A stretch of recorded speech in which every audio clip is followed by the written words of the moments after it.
Hello friends, good morning. നമ്മുടെ എല്ലാ T V സീരിയലിലേക്ക് എല്ലാവർക്കും സ്വാഗതം. അങ്ങനെ പുതിയ വേലക്കാരി ഡൈനിങ് ടേബിളിൽ ഇരുത്തി ഫുഡ് കൊടുക്കാൻ തുടങ്ങിയപ്പോൾ ബാലൻ കയറി അങ്ങ് ഇടഞ്ഞു. അപ്പോൾ ഇവിടെ എന്താ ഇങ്ങനെയെന്ന് ചോദിച്ചപ്പോൾ അലിയനെ ഇവിടെ വന്നപ്പോൾ ഇല്ലാത്ത ശീലം തന്നെ ഇപ്പോഴൊന്നും ചോദിച്ചു ബാലനെ. അപ്പോൾ നിങ്ങളെല്ലാവരും കൂടെ ഉണ്ടാക്കി വെച്ച ശീലമല്ലേ എന്ന് വൈജ.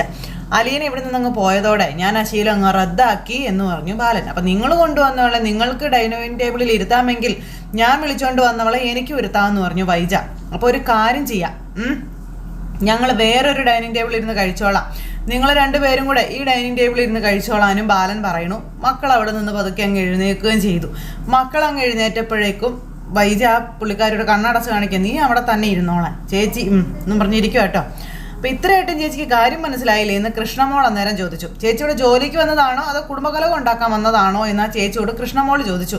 എൻ്റെ കൊച്ചെ, ഞാനൊന്നും കലക്കാൻ വന്നതല്ല, ഇരിക്കാൻ പറഞ്ഞപ്പോൾ ഇരുന്നേ ഉള്ളൂ. ഞാൻ അവിടെ ചെന്നാലും അടുക്കളയിൽ ഇരുന്നാ കഴിക്കാറെന്നും പറഞ്ഞാൽ ചേച്ചി അവിടെ നിന്ന് അങ്ങ് എഴുന്നേറ്റ് പോകുക കേട്ടോ.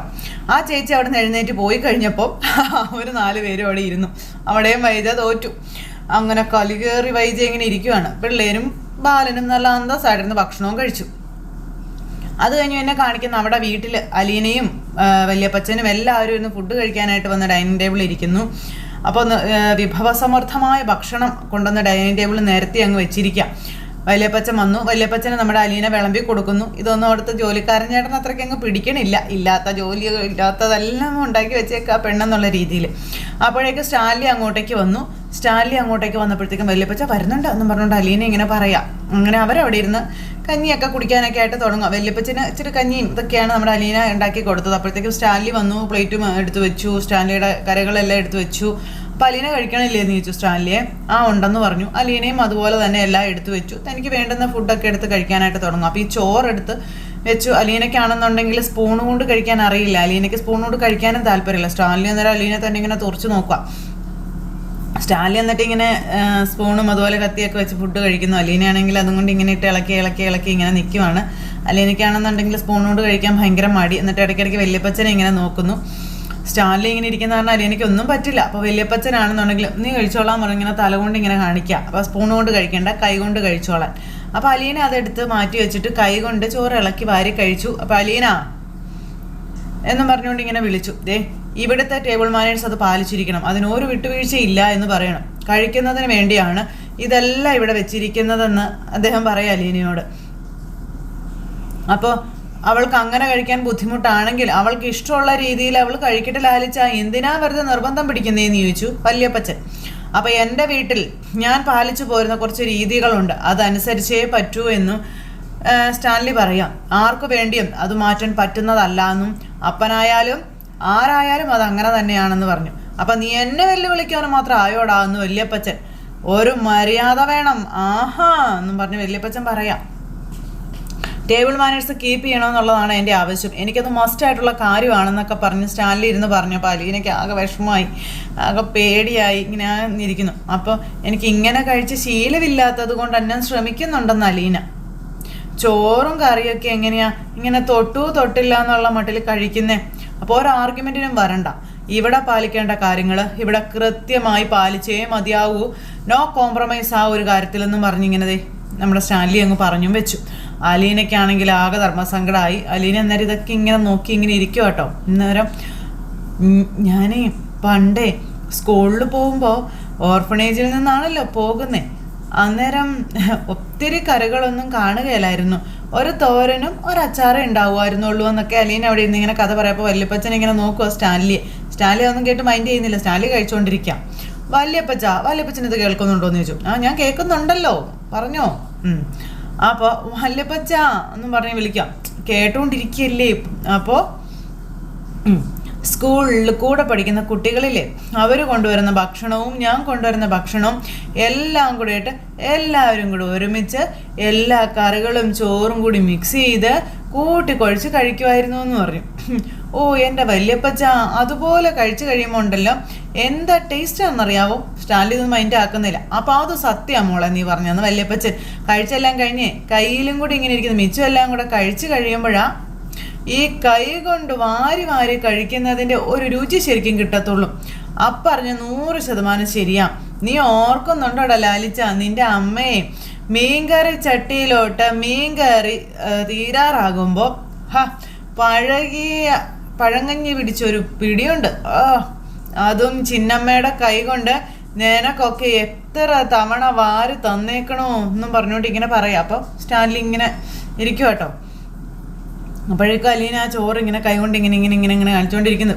അപ്പോൾ പലയിടത്തും പല രീതിയിലായിരിക്കും നീ ജീവിച്ചത്, അതുപോലെ ഇവിടെയും ജീവിക്കാൻ പറ്റത്തില്ല, മനസ്സിലായോ എന്ന് അലീനയോട് സ്റ്റാൻലി പറയാം. അപ്പോഴത്തേക്കും അലീനയ്ക്ക് അത് ഭയങ്കരമായിട്ട് ഹേർട്ടായി. അലീന വിഷമിച്ചിരിക്കുന്നു. യുവർ പാസ്റ്റ് ലൈഫ് അത് കഴിഞ്ഞു, ഇപ്പോൾ ഇവിടെ നീ ജീവിക്കുന്നത്. അപ്പോൾ സ്റ്റാൻലി ജോസഫിൻ്റെ മകളായിട്ടാണെന്നുള്ള കാര്യം പറയാം. അപ്പോൾ എല്ലാ കാര്യങ്ങളും ആ രീതിക്ക് വേണം. പറഞ്ഞത് മനസ്സിലായോ എന്ന് ചോദിച്ചു. തോന്നിവാസം കാണിക്കാനുള്ള സ്ഥലമല്ല ഇവിടം, എക്സ്പെഷ്യലി ഈ ഡൈനിങ് ടേബിളിൽ. മനസ്സിലായല്ലോ? ആ റെസ്പെക്റ്റും ഡിസിപ്ലിനും ഇവിടെ മസ്റ്റായിട്ട് വേണമെന്നും പറഞ്ഞു. അന്നേരം അത് കേട്ട് ലാലിച്ചാ നമുക്ക് പിന്നെ സംസാരിക്കാം, ഫുഡ് കഴിക്കാൻ പറഞ്ഞു. അങ്ങനെ അവരിരുന്ന് ഫുഡ് കഴിക്കുന്നു. അപ്പോഴത്തേക്ക് ലാലിച്ചൻ അവിടെ നിന്ന് എഴുന്നേറ്റ് പോയി. അലീനയ്ക്ക് അത് ഭയങ്കര സങ്കടമായി. അലീന വിഷമിച്ചിങ്ങനെ അവിടെ നിൽക്കുക. അത് കഴിഞ്ഞ് പിന്നെ കാണിക്കുന്ന അലീന റൂമിൽ വന്നു, ഫോണൊക്കെ ചാർജിലിട്ടു, എല്ലാം ഒന്ന് വൃത്തിയൊക്കെ ആക്കി വെക്കുന്നു. അപ്പോഴത്തേക്ക് സ്റ്റാൻലി അങ്ങോട്ടേക്ക് വന്ന് ഡോറിൽ മുട്ടി. അലീന വന്ന് ഡോറ് തുറന്നു. നീ ഇവിടെ എന്തെടുക്കാമെന്ന് ചോദിച്ചു. അപ്പോൾ ഞാനെല്ലാം ഒന്ന് ഒതുക്കി വെക്കാമായിരുന്നു എന്ന് പറഞ്ഞു. ഓ സോറി, കിടന്നോ എന്നും പറഞ്ഞു അദ്ദേഹം അങ്ങ് പോകുമ്പോൾ പപ്പാ എന്നും പറഞ്ഞ് അലീനെ വിളിച്ചു കേട്ടോ. എന്താ കാര്യമെന്ന് പറ, എന്തിനാ വന്നേ? അത് പിന്നെ മേക്കമിൻ. അപ്പോൾ വായോ എന്നും പറഞ്ഞ് അകത്തേക്ക് വിളിച്ചു. സ്റ്റാൻലി അകത്തേക്ക് കയറി ചെല്ലുന്നു. അപ്പോഴും അലീനയ്ക്ക് കാര്യം എന്നാന്ന് മനസ്സിലായില്ല. അലീനയാണെങ്കിൽ എല്ലാവരും ഒന്ന് ഒതുക്കി വെച്ചതൊക്കെ ഇങ്ങനെ സ്റ്റാൻലി നോക്കുക. അപ്പോൾ മുറിയൊക്കെ മൊത്തത്തിലൊക്കെ ഇങ്ങനെ ഒന്ന് നോക്കി വെച്ചിങ്ങനെ അലീനയുടെ നേരെ നോക്കി. ഇവിടെ ഞാനൊരു disciplinary way of game create ചെയ്ത് വെച്ചിട്ടുണ്ടെന്നും അത് ബ്രേക്ക് ചെയ്യുന്നത് തീരെ ഇഷ്ടപ്പെടുന്ന കാര്യമല്ലായിരുന്നു. എല്ലാവർക്കും അത് അറിയാവുന്ന കാര്യമാണ്, അപ്പച്ചനും അത് അറിയാവുന്നതാണ് എന്ന് അദ്ദേഹം അലീനയോട് പറയാം. അലീന ഇങ്ങനെ നോക്കുക കേട്ടോ. എല്ലായിടത്തും അത് അങ്ങനെയാണ്. ഓരോ വീട്ടിലും അതിൻ്റേതായ ചിട്ടയും പ്രവർത്തന രീതികളും ഉണ്ടാവും. അതെന്തിനാണെന്ന് വെച്ചാൽ ആ ഒരു ഡിസിപ്ലിൻ ലൈഫ് സ്റ്റൈലുമാണ് ഒരു പ്രോപ്പർ ഒരു നല്ലൊരു വ്യക്തിത്വം ഉണ്ടാക്കി എടുക്കുന്നതെന്നൊക്കെ ഇങ്ങനെ പറഞ്ഞു കൊടുക്കുക. അപ്പം ഇവിടെ എന്താണ് ആ ഡിസിപ്ലിനായിട്ട് നടക്കുന്ന കാര്യമുള്ളത്? പപ്പ തന്നെ ഒന്ന് ആലോചിച്ച് നോക്കിയേ.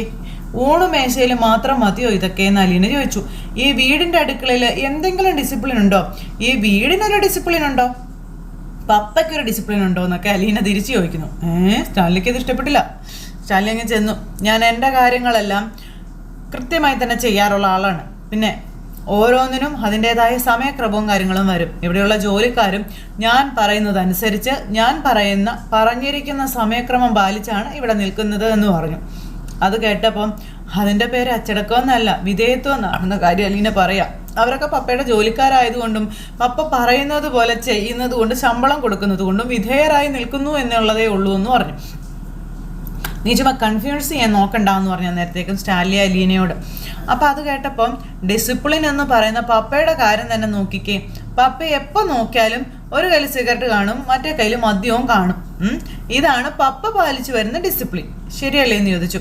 ഞാൻ ആർക്കും ഒരു ബുദ്ധിമുട്ടും ഉണ്ടാക്കുന്നില്ലല്ലോ, പിന്നെന്താണെന്ന് സ്റ്റാൻലി ചോദിച്ചു. ഞാൻ മദ്യപിച്ച് മറ്റുള്ളവർക്ക് ശല്യമാകുന്നുണ്ടോ എന്ന് ചോദിച്ചു. പിന്നെ ഫുൾ ടൈം കള്ളും കുടിച്ചിരിക്കുന്നത് നല്ല കാര്യമാണല്ലോ അലീന. നിന്നോട് ഡിസിപ്ലിനെ കുറിച്ച് സംസാരിക്കുമ്പോൾ ആ മാറ്റം ഡൈവേർട്ട് ചെയ്യാൻ നീ നോക്കരുതെന്ന് പറഞ്ഞു സ്റ്റാൻലി. ഇതൊക്കെ ശരിക്കും ഡിസിപ്ലിൻ അല്ല, കുറെ ദുർശീലങ്ങളുള്ള ഒരാൾ പാലിച്ചു വരുന്ന ഒരു തരം ജീവിതം. അതൊക്കെ ആ ഗംഗാധരൻ അങ്കിളിനെ ഒന്ന് കാണണം. ടിപ്പ് ടോപ്പായിട്ട് ഡ്രസ്സൊക്കെ ഇട്ട് എന്തൊരു ഗ്രേസാ കാണാൻ തന്നെ. ഗംഗാധരമേനോനെ അറിയത്തില്ലേ എന്നിങ്ങനെ നമ്മുടെ സ്റ്റാൻലിയോട് ചോദിച്ചപ്പം അറിയാമെന്ന് പറഞ്ഞു. അപ്പോൾ അതാണ് ഡിസിപ്ലിൻഡ് ആയിട്ടുള്ള പട്ടാളക്കാരൻ എന്ന കാര്യം അലീന പറയുമ്പം നിനക്ക് നീ പറഞ്ഞു വരുന്നത് മനസ്സിലായില്ല. പക്ഷേ പപ്പയെ ധിക്കരിക്കുന്നതോ അല്ലെങ്കിൽ മോശമാക്കുന്നതല്ല, ഞാൻ വർഷങ്ങളായി ശീലിച്ചു വരുന്ന കാര്യങ്ങളുണ്ട്. അത് ഒറ്റയടിക്ക് മാറ്റാനൊരിച്ചിരി പാടാ. എന്താ ഞാൻ പറഞ്ഞത് ശരിയല്ലേ? അല്ലാതെ പപ്പ പറയുന്നത് മനസ്സിലാകാത്തത് കൊണ്ടോ അംഗീകരിക്കാൻ മടിയുള്ളത് കൊണ്ടല്ല. ഞാൻ ഒറ്റയടിക്ക് കള്ളു കുടിക്കരുതെന്നും വലിക്കരുതെന്നും പറഞ്ഞാൽ അത് നടക്കുന്ന കാര്യമാണോ എന്ന് അലീന സ്റ്റാൻലിയോട് ചോദിക്കാം. അപ്പം പറഞ്ഞ് ഇങ്ങനെ തലയാട്ടി സ്റ്റാൻലി. സെയിം തന്നെയാണ്. അപ്പോൾ പപ്പയെ വിഷമിപ്പിച്ചതിന് സോറി ഉണ്ടെന്നും അലീന പറയുന്നു. അത് കേട്ടപ്പം ശരിയാണ്, നീ കിടന്നോളാൻ പറഞ്ഞു. അങ്ങനെ അതും പറഞ്ഞ് സ്റ്റാൻലി അവിടുന്ന് പോകുമ്പോൾ തിരിച്ചു വിളിച്ചു അലീന. പപ്പാ, ഒരു കാര്യം ശരിയല്ല എന്ന് കണ്ടാൽ നമ്മളത് കറക്റ്റ് ചെയ്യണ്ടേ പപ്പ എന്ന് അലീന ചോദിക്കാം. ഇവിടെ എവിടെയാണ് ശരികേട്? എല്ലാം കറക്റ്റായിട്ടല്ലേ പോകുന്നത് എന്ന് ചോദിച്ചപ്പോൾ ഞാൻ ചോദിച്ചതാണെന്ന് അലീന പറയുന്നു. അപ്പോൾ ശരി, ഗുഡ് നൈറ്റ്. അദ്ദേഹം പോയി കഴിഞ്ഞിട്ട് അലീനയുടെ നേരെ തിരിഞ്ഞു നിന്നിട്ട് എന്താന്ന് ചോദിച്ചാൽ നേരം അലീന ഒന്നുമില്ല, ഗുഡ് നൈറ്റ്. അദ്ദേഹം അങ്ങ് പോയി. അലീന ഡോറടച്ചു കിടന്നു. ഇത് കഴിഞ്ഞ് പിറ്റേന്നായി. രാവിലെ നമ്മുടെ കൃഷ്ണമോള് വീടും പരിസരമൊക്കെ തൂത്തുവാരുക. ഇത് കണ്ടുകൊണ്ടാണ് നമ്മുടെ വൈദ്യത്തമ്പുരാൻ രാവിലെ എഴുന്നേറ്റ് വരുന്നത്. കൊച്ചിനെ തുറിച്ചു നോക്കി ഇങ്ങനെ നിൽക്കുക കേട്ടോ. കൃഷ്ണ ഇങ്ങനെ വൈജയെ നോക്കി. പിന്നെയും കൃഷ്ണ മുറ്റം തൂത്തുകൊണ്ടേയിരിക്കുന്നു. അപ്പോഴത്തേക്കും ചേച്ചി അകത്തേക്ക് കയറിപ്പോയി. ആ സമയം നമ്മുടെ വേലക്കാരി ചേച്ചി നല്ല സുഖമായിട്ട് കിടന്നുറങ്ങുക. വൈജ എന്ന ഡോറിൽ മുട്ടി 3-4 പ്രാവശ്യം മുട്ടിക്കഴിഞ്ഞപ്പോഴാണ് ചേച്ചി വന്ന ഡോറ് തുറക്കുന്നത്. ആ സമയം നീ ഇപ്പോഴാണ് ഓടി എഴുന്നേക്കണേന്ന് ചോദിച്ചു. ഇപ്പം എന്താ ഈ സമയം? 6:30. ഞാൻ സാധാരണ 6:45 എഴുന്നേക്കുന്നത്. ഇവിടെ അത് പറ്റത്തില്ല എന്ന് പറഞ്ഞു വൈജ. 5:30 എഴുന്നേക്കണം. അയ്യോ അതെനിക്ക് ഇച്ചിരി ബുദ്ധിമുട്ടാണ്, 6:15 വേണേ നോക്കാവെന്ന് പറഞ്ഞു. അന്നേരം നീ ഈ കട്ടിലേലാണോ കിടക്കുന്നത്? ആ അതെ. പായും തലേണയൊക്കെ ഞാൻ ഇന്നലെ കാണിച്ചു തന്നില്ലായിരുന്നോ? അയ്യോ കൊച്ചമ്മേ, എനിക്ക് നിലത്ത് കിടക്കാനൊന്നും വയ്യ, നടുവേദനയാണെന്നാ ചേച്ചി പറയണു. വേഗം വന്ന് ജോലി ചെയ്യാൻ നോക്കും, ഞാൻ വന്നേക്കാമേ എന്നും പറഞ്ഞുകൊണ്ട് ഇങ്ങനെ നിൽക്കുമ്പോൾ വൈജ അവിടെ നിന്ന് അങ്ങോട്ടേക്ക് പോയി. വൈജ ഉന്തി അവിടെ നിന്ന് അങ്ങ് പോയി. ചേച്ചി വാതിലടച്ച് കുറ്റിയിടുകയും ചെയ്തു. എൻ്റെ പൊന്നോ എന്നും പറഞ്ഞുകൊണ്ട് തലയും ചൊറിഞ്ഞ് വാഷ്റൂമിലേക്ക് പോവുക.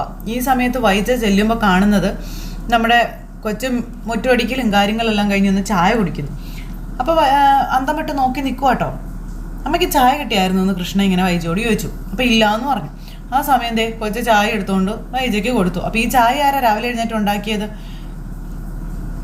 അങ്ങനെയൊന്നുമില്ല അമ്മേ, ഞാനുണ്ടാക്കിയാലും ബബിതേച്ചി ഉണ്ടാക്കിയാലും രോഹിയേട്ടൻ ഉണ്ടാക്കിയാലും ചായ ഇതുപോലെ തന്നെ ഇരിക്കുമെന്ന് നമ്മുടെ കൃഷ്ണ. അലീന ചേച്ചിയുടെ റെസിപ്പിയാന്ന് പറഞ്ഞപ്പം ലീന ചേച്ചി, ഇനിയെങ്കിലും ആ പേരൊന്നും മിണ്ടാതിരിക്കാവോ എന്ന് ചോദിച്ചു വൈജ. മിണ്ടാതിരുന്നാലും ഞങ്ങളുടെ മനസ്സിലുണ്ടല്ലോ എന്ന് പറഞ്ഞു കൃഷ്ണ. ബബിത എന്തിയേ? ബാ കാണിച്ചു തരാമല്ലോ എന്നും പറഞ്ഞുകൊണ്ട് കൃഷ്ണ വിളിച്ചുകൊണ്ട് പോകും. അപ്പോൾ ബബിത അടുക്കളയിൽ നല്ല ജോലിയും കാര്യങ്ങളൊക്കെ ചെയ്യുവാണേ. ബബിത അടുക്കളയിൽ പാചകം കാര്യങ്ങൾ ചെയ്യുന്നു. അതുപോലെ രോഹിത് അവിടെ ഇരുന്ന് കറിക്കൊക്കെ ഉള്ളത് അരിഞ്ഞൊക്കെ കൊടുക്കുന്നു. അപ്പോൾ ഇത് കണ്ടുകൊണ്ട് വന്ന വൈജ അന്തം വിട്ടിങ്ങനെ നോക്കുവാണ്. മക്കൾ രാവിലെ തന്നെ അടുക്കളയിൽ കയറി അടുക്കളപ്പണി തുടങ്ങി. ഇതങ്ങോട്ട് വൈജയ്ക്ക് ദഹിച്ചില്ല. വൈജ ഇങ്ങനെ തുറച്ചു നോക്കി നിൽക്കുക പിള്ളേരൊന്നും കാണുന്നു പോലും ഇല്ല കേട്ടോ. അവർ തിരക്കിട്ട് ഓരോ ജോലികൾ ചെയ്തുകൊണ്ടിരിക്കുക. അവർക്ക് ചെയ്ത് തീർക്കാനുള്ള കാര്യങ്ങളെല്ലാം അവർ പെട്ടെന്ന് ചെയ്ത് തീർത്തുകൊണ്ടേയിരിക്കണം. അപ്പോൾ വൈജി ഇവരെ തന്നെ കുറേ നേരം തുറച്ചു നോക്കി. അപ്പോൾ ബബിത തിരിഞ്ഞു നോക്കിയപ്പോൾ ഇവരെ കണ്ടു. ഇതെന്താ ഇവിടെ ഇങ്ങനെ നോക്കി നിൽക്കുന്നതെന്ന് ബബിത ചോദിച്ചു. അപ്പോൾ ഇങ്ങോട്ട് കയറുവാ, ഞങ്ങളുടെ ദേഹണ്ണമൊക്കെ ഒന്ന് കാണാൻ പറഞ്ഞു ബബിത. അപ്പോൾ ഇത് കണ്ടപ്പോഴേക്കും പല്ലുറുമ്മി പിടിച്ചാണ് ബബിതയുടെ അടുത്തേക്ക് വൈജ വരുന്നത്. വൈജ വന്നിട്ട് ഇങ്ങനെ നോക്കുക. നിന്നോട് ആര് പറഞ്ഞു കുക്ക് ചെയ്യാനെന്ന് ചോദിച്ചു. ഇതൊക്കെ ആരെങ്കിലും പറയണോ? നോക്കിയും കണ്ടൊന്ന് ചെയ്താൽ പോരെന്ന് ചോദിച്ചു. എടി ഞാൻ ഈ അടുക്കളയിൽ കിടന്ന് ചക്രശ്വാസം വലിക്കുമ്പോൾ ഒരു കൈ സഹായിക്കാൻ പറഞ്ഞ ആരും ഇല്ലായിരുന്നല്ലോ. അന്ന് സെർവൻ്റ് ഉണ്ടായിരുന്നല്ലോ. സെർവൻ്റ് ഇല്ലാത്ത ദിവസങ്ങളും ഉണ്ടായിരുന്നല്ലോ. അവർ അസുഖം പറഞ്ഞോ വേറെ എന്തെങ്കിലും കാരണം കൊണ്ടോ എത്ര ദിവസം വരാതിരുന്നിട്ടുണ്ട്. ഒരെണ്ണത്തിനെ പോലും ഈ പരിസരത്തേക്ക് ഞാൻ കണ്ടിട്ടില്ലല്ലോ. അന്ന് ഞങ്ങൾക്കൊന്നും അറിയത്തില്ലായിരുന്നു, അമ്മ ഒന്നും പഠിപ്പിച്ചതും ഇല്ലല്ലോ എന്ന് പറഞ്ഞു കൃഷ്ണ. ഇപ്പം നിങ്ങൾ എവിടുന്നാ പഠിപ്പിച്ചത്? അല്ലെങ്കിൽ നിങ്ങൾ എവിടുന്നാ പഠിച്ചത്? പലരും ചേച്ചി എല്ലാം പഠിപ്പിച്ചു തന്നു, കാണിച്ചു തന്നു. പഠിപ്പിക്കാനും മിടുക്കുണ്ടായിരുന്നു. അവളുടെ പേര് പറയരുത് ഞാൻ പറഞ്ഞിട്ടില്ലേ, മറന്നോ നീ എന്ന് വൈജ. സോറി എന്നും പറഞ്ഞു കൃഷ്ണ ഇങ്ങനെ അവിടെ നിൽക്കുക. അപ്പോൾ കഴക്കൂട്ടത്തെ അനാഥാലയത്തിൽ നിന്ന് അച്ഛനും മനുവേട്ടനും കൂടെ ഒരു അനാഥ പെണ്ണിനെ ഈ വീട്ടിലേക്ക് കൂട്ടിക്കൊണ്ട് വന്നില്ലേ, ആ പെണ്ണ് പഠിപ്പിച്ചതാണെന്ന് കൃഷ്ണ. അപ്പോഴത്തേക്കും രോഹിത്തും ബബിതയും നോക്കുക. അപ്പോൾ അവള് പഠിപ്പിച്ചതൊക്കെ അവളുടെ വീട്ടിൽ പോയി ചെയ്താൽ മതി എന്ന് പറഞ്ഞപ്പോൾ ഇതല്ലേ ചേച്ചിയുടെ വീട്? ഇതെങ്ങനെയാടി അവളുടെ വീടാവുന്നേ? അച്ഛൻ ദത്തെടുത്തല്ലായിരുന്നോ? അമ്മ പറഞ്ഞു അയച്ചതല്ലേ എന്ന് ചോദിച്ചു കൃഷ്ണ. അച്ഛൻ ദത്തെടുത്തതല്ല, കൊത്തിയെടുത്തതാ. മോശം പിടിച്ചവളെ ഈ കുടുംബം കോളം കലക്കി പോയേക്കണം. ഞാനൊരു കാര്യം പറഞ്ഞേക്കാം, അവള് പഠിപ്പിച്ച ഒന്നും ഈ വീട്ടിൽ വേണ്ട. നല്ലതാണേലും വേണ്ട, ചീത്തയാണേലും വേണ്ട. ഇതെന്റെ വീടാ, എൻ്റെ മക്കൾ ഞാൻ പറയുന്നത് കേട്ടാൽ മതി എന്ന് പറഞ്ഞു. കണ്ട് പിഴച്ചവളൊക്കെ പഠിപ്പിച്ചിട്ട് പോയി ഒരു ശീലവും ഇവിടെ വേണ്ട എന്ന് പറയുമ്പം എൻ്റെ പൊന്നമ്മ ദൈവത്തെ ഓർത്ത് അമ്മ ഈ വീട്ടിൽ ഇനിയെങ്കിലും വിഷം കലക്കല്ലേ എന്ന് രോഹിത് പറഞ്ഞു. ഞങ്ങളൊക്കെ ഒരു വിധം സഹകരിച്ചും സഹായിച്ചും സ്നേഹിച്ചും ഒക്കെ ജീവിച്ചു വരും. ഇവിടെ നരകം ഉണ്ടാക്കരുതെന്ന് പറഞ്ഞു. ഞാൻ വന്നതാണോടെ ഇവിടെ നരകം? ഞാനാണോടെ നരകം കൊണ്ട് വന്നതെന്ന് ചോദിച്ചു. അപ്പോൾ കൊണ്ടുവന്നെന്നല്ല, കൊണ്ടുവരരുതെന്നാ പറഞ്ഞതെന്ന് രോഹിത്. ഞാനല്ല, അവളാ ഈ വീട് നരകമാക്കിയതെന്ന് വൈജ. എല്ലാം ഒപ്പിച്ചു വെച്ചിട്ട് അവളങ്ങ് രക്ഷപ്പെട്ടു, ലക്ഷക്കണക്കിന് രൂപയുടെ മുതലും കൊണ്ട്. അപ്പോഴത്തേക്കും ബബിത അങ്ങോട്ടേക്ക് വന്നു. ഇപ്പം ഞങ്ങൾ എന്നാ ചെയ്യണം? ഈ വീട്ടിൽ ബ്രേക്ക്ഫാസ്റ്റ് ഉണ്ടാക്കുന്നതാണോ ഇത്ര വലിയ കുറ്റം? അപ്പം അതിന് ഞാനിവിടെ വേലക്കാരി വെച്ചിട്ടുണ്ടല്ലോ. നിങ്ങളുടെ ജോലി പഠിക്കുക എന്നുള്ളതാ. അപ്പം ഞങ്ങളുടെ ഇഷ്ടത്തിന് വായിക്ക് രുചിയായിട്ട് വല്ല ഉണ്ടാക്കി തിന്നാൻ അമ്മ സമ്മതിക്കത്തില്ലല്ലേ എന്ന് ചോദിച്ചു ബബിത. അപ്പം വേലക്കാരി അവർക്ക് തോന്നിയതുപോലെ ഉരുട്ടി തരുന്നത് കഴിച്ചതുകൊണ്ട് ജീവിക്കണം ഞങ്ങളല്ലേ എന്ന് ചോദിച്ചു. അപ്പം ഞാൻ പറയുന്നത് പോലെയായിരുന്നു ഈ വീട്ടിലെ കാര്യങ്ങളെല്ലാം നടന്നുകൊണ്ടിരുന്നത്, അതിനിയും അങ്ങനെ തന്നെ മതി എന്ന് വൈജ പറയുമ്പോഴത്തേക്കും നമ്മുടെ ബബിത അതൊന്നും മൈൻഡ് ചെയ്യാതെ എല്ലാം തൻ്റെ ജോലികളും കാര്യങ്ങളും പിന്നെയും ചെയ്തുകൊണ്ടിരിക്കുക. എന്നിട്ട് ചട്ടകം കൊണ്ടുവന്ന് അങ്ങ് കയ്യിലേക്ക് അങ്ങ് വെച്ച് കൊടുത്തു. നശിപ്പിച്ച ഇടങ്ങത്തുള്ളല്ലേ എന്ന് ചോദിച്ചുകൊണ്ട് ബബിത അവിടെ നിന്ന് അങ്ങോട്ടേക്ക് പോണു. വൈജ ഇങ്ങനെ ബബിതയെ തന്നെ തുറച്ച് നോക്കി നിൽക്കുക കേട്ടോ, ഈ ചട്ടകവും കൈ പിടിച്ചുകൊണ്ട്. അപ്പോഴത്തേക്കും രോഹിത്തിനും കൃഷ്ണയ്ക്കൊക്കെ ദേഷ്യം വന്നു. അവരിങ്ങനെ ദേഷ്യം പിടിച്ച് ഇങ്ങനെ അവിടെ ഇരിക്കുകയാണ്. അതെല്ലാം കഴിഞ്ഞു. പിന്നെ കാണിക്കുന്നത് ആ ജോലിക്കാരിയോട് ചെന്ന് ഓരോ ക്ലാസ് എടുത്ത് കൊടുക്കുക. വെച്ച സാധനങ്ങൾ അവിടെ തന്നെ കാണണം, അത് അവിടെ മാറ്റി വെക്കരുത്, ഇവിടെ വെക്കരുതെന്നൊക്കെ പറഞ്ഞു എടുത്തിട്ട് അതായത് സ്ഥാനത്ത് തന്നെ വെക്കണമെന്നൊക്കെ പറഞ്ഞുകൊണ്ട് വൈജ, അല്ലാണ്ട് ഇങ്ങനെ നേരത്തെ ഇടരുതെന്ന് പറഞ്ഞു. അപ്പോൾ അത് ഞാൻ ശ്രദ്ധിച്ചോളാം ചേച്ചി എന്നും പറഞ്ഞു വേലക്കാരി. ഇന്നിനിപ്പോൾ നമുക്ക് ഉച്ചക്കത്തേക്കുള്ളത് റെഡിയാക്കാം. ആ ചേച്ചി, ഞാൻ ആ ഫ്രിഡ്ജിൽ നോക്കിയപ്പോഴേ ഇറച്ചിയും മീനൊന്നും കണ്ടില്ലായിരുന്നു കേട്ടോ. അത് ഞാൻ നാളത്തേക്ക് റെഡിയാക്കാമെന്ന് പറഞ്ഞു. എന്തൊക്കെയാ വേണ്ടതെന്ന് അത്യാവശ്യമുള്ളത് മാത്രം ഒരു ലിസ്റ്റ് ഇട്ട് തന്നാൽ മതിയെന്ന് പറഞ്ഞു. ശരി ചേച്ചി എന്ന് പറഞ്ഞു. പിന്നെ ചേച്ചിന്നല്ല, ഒന്നെങ്കിൽ മേഡം അല്ലെങ്കിൽ കൊച്ചമ്മ, ഇതിൽ രണ്ട് ഏതെങ്കിലും ഒന്ന്, മനസ്സിലായോ എന്ന് ചോദിച്ചു. അപ്പോൾ ആന്നും പറഞ്ഞ് അതിങ്ങനെ നിൽക്കുക. അല്ലെങ്കിൽ ആവശ്യമില്ലാത്ത പ്രശ്നങ്ങൾ ഉണ്ടാകുമെന്ന് പറഞ്ഞു. നമ്മളുടെ വേലക്കാരി അവിടെ ഇങ്ങനെ നിൽക്കുക. അപ്പോൾ മക്കൾ ഈ സംസാരം കേട്ടുകൊണ്ടാണ് വരുന്നത്. വൈജ നോക്കി നിൽക്കുമ്പോൾ ചേച്ചി ഇങ്ങനെ അവിടെ നിന്ന് അരിഞ്ഞുകൊണ്ടിരിക്കുക. ഇത് കണ്ടപ്പോഴത്തേക്കും ഭയങ്കര ദേഷ്യത്തിൽ ബബിതയും കൃഷ്ണയും ഇങ്ങനെ നിൽക്കുന്ന ഒരു സിറ്റുവേഷൻ കാണിച്ച് ഇന്നത്തെ കഥ അവസാനിച്ചു. അപ്പോൾ എല്ലാവരും കാത്തിരുന്ന് കാണണേ. എല്ലാവർക്കും നല്ലൊരു ദിവസം ആശംസിക്കാം കേട്ടോ. ടാറ്റാ.